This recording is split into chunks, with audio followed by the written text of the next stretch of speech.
দিনের মেহমান হয়েছেন। সংস্কার করবেন, নির্বাচন দিবেন, বিচার কার্যক্রম শুরু করবেন, আসসালামু আলাইকুম বলে বিদায় নেবেন। আপনাদেরকে এদেশের বছরের পর বছরের জন্য এইভাবে নীতি নির্ধারণী, জাতির ভাগ্য নির্ধারণী সিদ্ধান্ত গ্রহণ করবার অধিকার কে দিয়েছে? আপনারা আপনাদের ঘোষণা অনুযায়ী আছেন আর 6 মাস, 3 বছরের চুক্তি করেন। এদেশের আমাদের মানুষের কাঁধের উপর, জনগণের কাঁধের উপর কোন জগদ্দল পাথর চাপিয়ে দিয়ে যেতে চান? 1 বছর ভালোই কেটেছে, 6টা মাস আছেন, ভালোই চলে যান। নির্বাচনের ব্যবস্থা করেন, জাতির কাঙ্ক্ষিত সংস্কার বাস্তবায়ন করেন, ফাঁসিবাদের বিচার ত্বরান্বিত করেন, খুনিদের জন্য ফাঁসি কাষ্ঠ নির্মাণ করার প্রস্তুতি নেন। বাংলাদেশের ইসলাম, এদেশের মানুষের ঐতিহ্য, এদেশের মানুষের স্বাধীনতার বিপন্ন করবার যে কোনো পায়তারা রক্ত দিয়ে রুখে দেব, জীবন দিয়ে রুখে দেব। এদেশের সমকামীদের এজেন্ট হিসেবে সরকারে বসে অন্তর্বর্তীকালীন সরকারকে বাংলাদেশ এবং বাংলাদেশের মানুষের ধর্মীয় অনুভূতির বিরুদ্ধে পরিচালিত করবার পায়তারা চালাচ্ছে। আমরা স্পষ্ট ভাষায় বলছি, আমি আবারও বলছি, আজ হেফাজতে ইসলাম বাংলাদেশ তার প্রাথমিক প্রতিবাদ জানাচ্ছে, প্রাথমিক অনুভূতি ব্যক্ত করছে।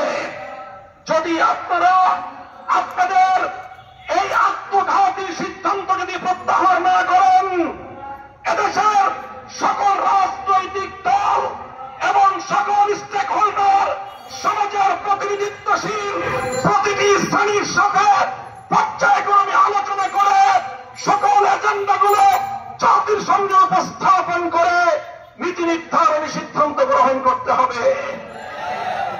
3 দিনের মেহমান হয়েছেন। সংস্কার করবেন, নির্বাচন দিবেন, বিচার কার্যক্রম শুরু করবেন, আসসালামু আলাইকুম বলে বিদায় নেবেন।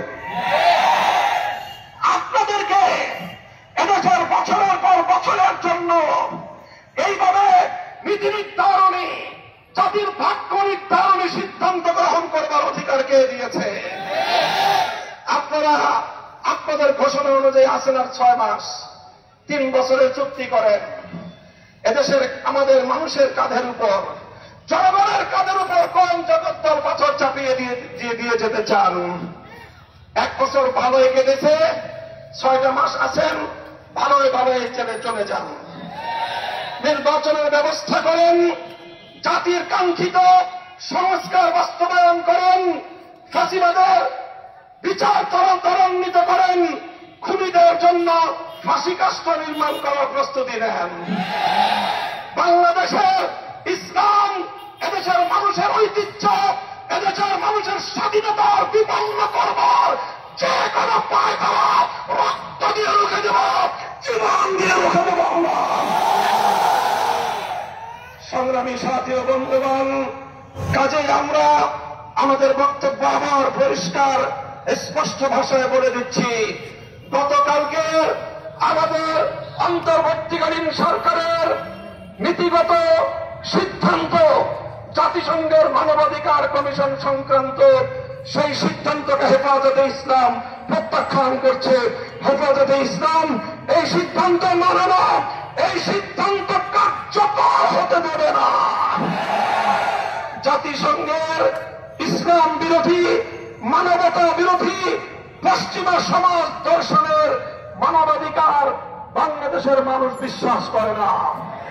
এদেশের মানুষ ধর্মপ্রাণ মানুষ, ধর্মপ্রিয় মানুষ, ইসলাম প্রদত্ত, সৃষ্টিকর্তা আল্লাহ প্রদত্ত মানবাধিকারের মৌলিক কনসেপ্টকে নিয়েই দেশ এবং জাতির আগামী ভবিষ্যৎ গড়ে তুলতে চায়।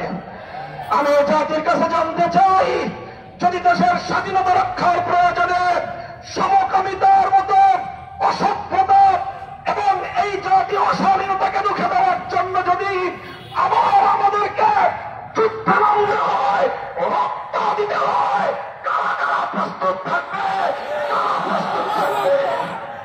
ইনশাআল্লাহ এখনই ইসলামের পক্ষ থেকে বিক্ষোভ মিছিলের কার্যক্রম শুরু হবে। শান্তিপ্রিয়ভাবে আপনারা সকলেই বিক্ষোভ মিছিলে সুস্থ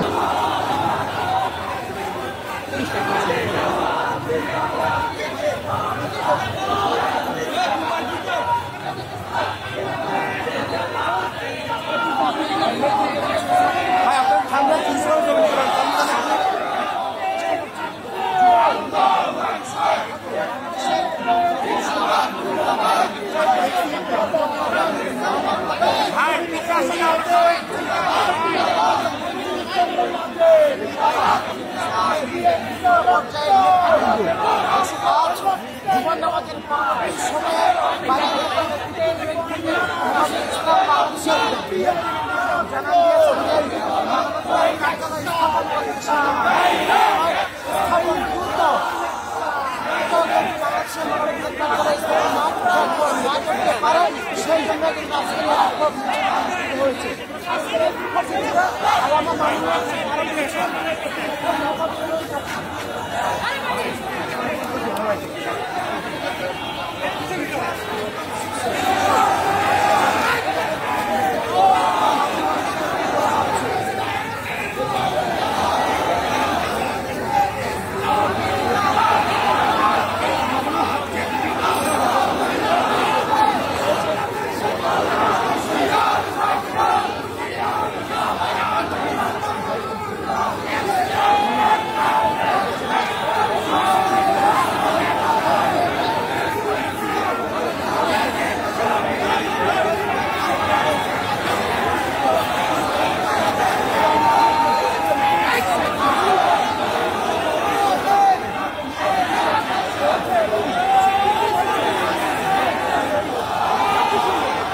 Thank you.